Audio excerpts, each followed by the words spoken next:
그래서 뭐 연쇄 파산이 급속하게 일어난다 이런 가능성은 별로 없을 것 같아요. 그래서 우리한테 미칠 영향도 그렇게 뭐 저는 그다지 크지 않다 이렇게 보는데, 오히려 어쩌면 더 금융 안정에는 더 도움이 될 수 있을 것 같기도 해요.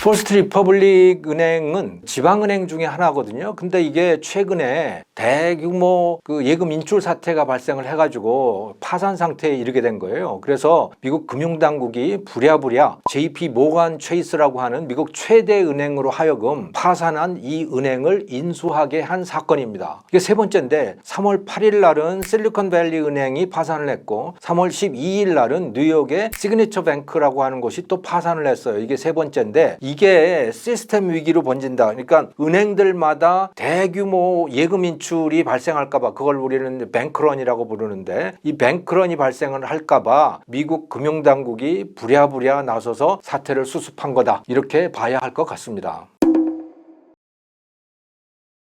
직접적인 이유는 이 은행이 고객들의 이 대량 예금 인출 사태를 감당할 수 없었기 때문입니다. 1사분기 영업보고서에 따르면 1천억 달러가 인출되었다고 해요. 아마도 1사분기라고 하는 게 3월 달까지니까 지금이 5월 아닙니까? 그러니까 4월 달 또 5월 초 계속해서 아마도 대량 인출이 이어졌을 것으로 추측이 돼요. 그것을 견딜 수 없게 된 것이고, 결국 예금보험기금, 미국에도 우리나라 예금보험공사 같은 곳이 있거든요. 그 예금보험기금 FDIC라고 하는 것이 이 은행을 접수를 하게 됐고, 그것을 대형은행, 최대의 대형은행에다가 인수를 시킨 것이다, 이렇게 볼 수가 있겠죠. 사실 뭐 인수시킨다? 그러니까 팔아버린 거라고 생각을 하시면 됩니다. 사실 이 은행은 굉장히 모범적인 비즈니스를 하고 있었습니다. 대형 우량 예금 고객들을 많이 확보하고 있었는데요. 그렇게 확보한 돈을 가지고 부동산 모기지 대출, 그래서 뭐 그 대형 빌딩이라든가 이런 데에다가 대출을 많이 해줬는데, 고금리가 돼버리니까 작년 3월부터 이 연준이 기준금리를 굉장히 올렸지 않습니까? 그렇게 되다 보니까 문제를 일으킨 겁니다. 그 고금리가. 미국의 예금보험의 상한 액수는 25만 달러거든요. 그런데 이 퍼스트 리퍼블릭 은행의 고객들은 대형 고객들이었던 거예요. 그러니까 예치금인 액수가 굉장히 많은 거죠. 25만 달러를 대부분 다 넘어갔던 거예요. 이 금액을 넘어간 고객이 68%에 달했다고 합니다.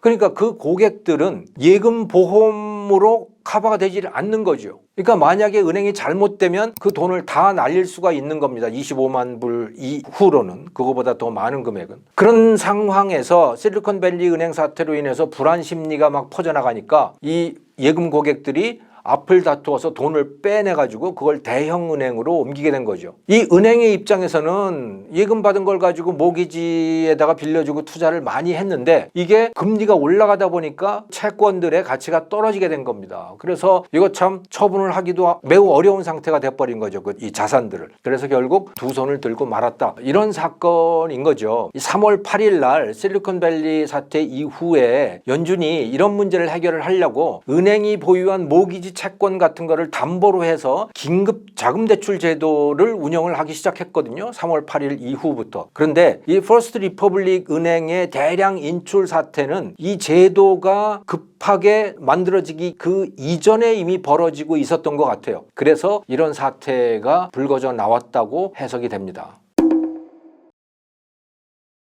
이 퍼스트 리퍼블릭 뱅크의 문제는 해결이 되죠. 물론 해결이 된다라고 하는 것은 예금자들의 관점에서 해결이 된다는 겁니다. 거기다가 돈을 예금해 놓은 사람들은 다 JP 모간 체이스 뱅크가 다 그것을 인수를 하게 되니까 그 돈을 떼일 염려는 없는 거죠. 하지만 주주들은, 퍼스트 리퍼블릭 은행의 주주들은 아마 그 주식이 다 휴지 쪽이 될 것이고 뭐 한 푼도 가져가지 못할 가능성이 있습니다. 그리고 연준이 또 이미 말씀을 드렸지만 이 실리콘밸리 은행 사태 이후에 모든 은행에다가, 자, 당신들이 갖고 있는 채권들, 모기지라든가 국채라든가 이런 것들을 가지고 오면 연준에서 긴급 자금 대출을 해주겠다 이렇게 제도를 만들어 놨거든요. 그러니까 뭐 앞으로 은행들이 갑자기 파산 지경에 몰릴 가능성은 그렇게 높지가 않습니다. 하지만 그 JP 모건이 인수를 하고 또 이렇게 긴급 대출 제도를 운영하고 했다고 해서 궁극적인 문제의 근원인 이 예금자들의 불안 심리라든가 위기감까지도 없앨 수 있을지 이거는 미지수예요. 그래서 미국 나스닥에서 KBW 지방은행 주가지수라고 하는 거를 발표를 하거든요. Regional Bank Index라고 하는 거를 발표를 하는데 이게 지방은행들 이런 중소형 은행들의 주가지수를 종합을 한 거예요. 이번 주 초에 보니까 이 지수가 8% 정도가 떨어졌습니다. 그러니까 투자자들의 입장에서는 야 이거 지방은행 소형은행들이 여전히 불안감을 떨칠 수가 없네 라고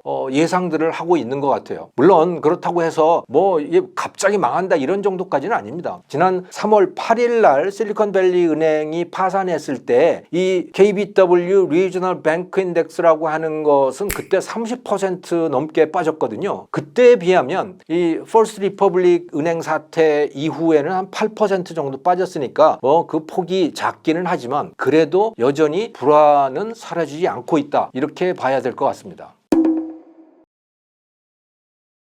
예금자들이 아무리 생각해도 이 중소형 은행이나 지방은행들로부터 대형 은행들로 돈을 차츰 옮겨갈 가능성이 높습니다. 물론 이 퍼스트 리퍼블릭 은행이라든가 또는 실리콘밸리 은행에서 봤듯이 갑작스럽게 하루아침에 막 뭐 100억 달러씩 이렇게 빼나가지는 않겠지만 서서히 빼나갈 가능성이 매우 높죠. 자, 이렇게 되면 이건 기본적으로 중소형 은행, 지방은행들의 생존이 위협받게 되는 상황이거든요. 그렇기 때문에 이것을 방지하기 위해서 이 문제를 해결하기 위해서 합병 건수가 늘어날 가능성이 큽니다. 이 지방은행들로서는 예금이 빠져나가면 다른 대형은행에서 차입을 해와야 되는데 새로 차입을 하려면 금리가 지금 상당히 높아져 있는 상황이잖아요. 자, 그렇게 하느니 차라리 애초에 대형은행하고 그냥 어려워진 중소형 은행하고 합병을 하는 것이 이 중소형 은행 입장에서는 손실을 줄이는 선택이 될 수 있는 거죠. 최근에 영국의 이코노미스트지도 이런 기사를 내보냈더라고요. 이런 분석 기사를.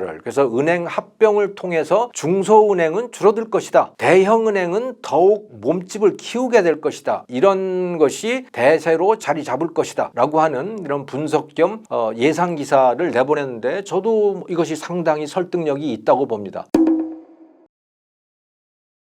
1986년 이후에 쭉 이런 추세가 이어져 왔습니다. 그래서 숫자를 보면요. 2022년 말 현재 미국 은행의 숫자가 4,700개이거든요. 정상적인 상업은행이 4,100개이고 600개는 이런 저축조합이라든가 이런 데들인 거죠. 우리나라로 따지면 저축은행 같은 것들인데 그래서 4,700개입니다. 그런데 1986년에는 그러니까 36년 전에는 몇 개였냐면 14,000개가 넘어갔어요. 그러니까 은행 숫자가 3분의 1로 줄어든 거죠. 거의 10,000개 정도가 그 사이에 사라져버렸거든요. 무슨 일이 있었냐면 1986년에 그때도 은행들의 대규모 부도 사태가 있었어요. SNL이라고 Savings and Loan Association이라고 하는 게 있었는데 이게 저축 대부조합 같은 거고 우리나라로 따지면 새마을금고 같은 뭐 그런 형태의 금융기관이었습니다만은 이게 1980년대에 또 금리가 급작스럽게 올라가면서 이 세이빙스 앤 론 저축 대부조합들이 줄파산 사태를 맞이하게 됐던 거죠. 거의 3분의 1이 파산을 하게 됩니다. 자, 그러다 보니까 이거 어떻게 해결할 수 있는 방법이 있냐? 뭐 예금자들은 계속해서 예금을 빼가고 그래서 결국 이들과 대형은행들의 합병이 이루어지고 아니면 대형은행이 주도해서 이 예금들을 인수를 하고 이런 일들이 벌어졌던 거죠. 그래서 은행의 숫자는 대폭 줄어들고 남아있는 은행들의 몸집은 커지는 추세가 지금까지 이어져 오고 있었다. 이렇게 알아두시면 되겠습니다. 그런데 이번 사태로 인해서 퍼스트 리퍼블릭 뱅크, 또 시그니처 뱅크, 실리콘밸리 뱅크 이런 은행들이 파산을 하고 또 JP 모건이 그걸 인수를 하고 이 예금보험 기금이 개입을 하고 하는 이런 사태를 맞이해서 이렇게 은행의 숫자가 더욱더 줄어들고 남아있는 은행의 몸집은 더욱 커지는 이런 추세는 더욱 강화될 것으로 보입니다.